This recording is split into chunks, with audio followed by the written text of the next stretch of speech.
భగవద్బంధువులారా,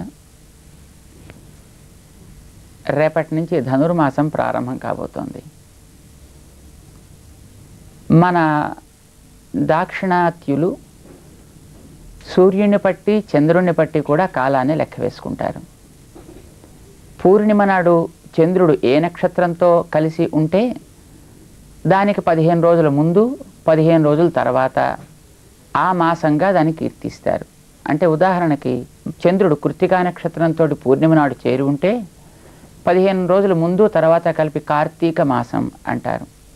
మృగశిర పూర్ణిమ నాడు 15 రోజుల ముందు తర్వాత కలిపి మార్గశిర మాసం అని అంటారు.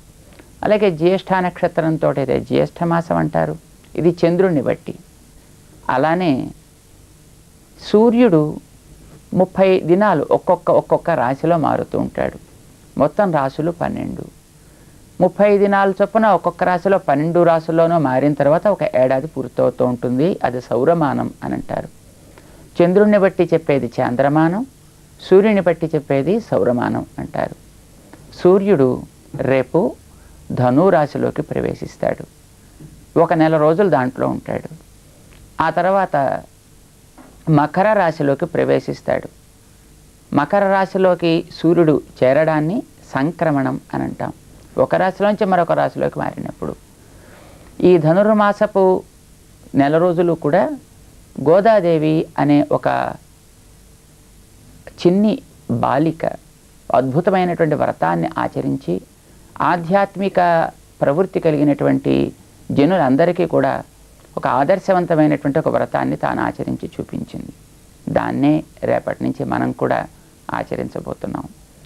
ఆ గోదాదేవి 30 దినాలు ఒక్కొక్క రోజు ఒక్కొక్క పాటని ఆసుగా తను రచించి భగవంతుడికి అర్పించింది.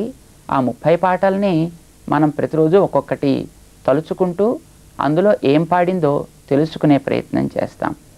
ఈ 30 పాటల్ని మన పూర్వ ఆచార్యులంతా కూడా, పెద్దలంతా కూడా, వైదికులంతా కూడా ఇవి వేదాలకందరికీ కూడా బీజభూతములు అని కీర్తించారు.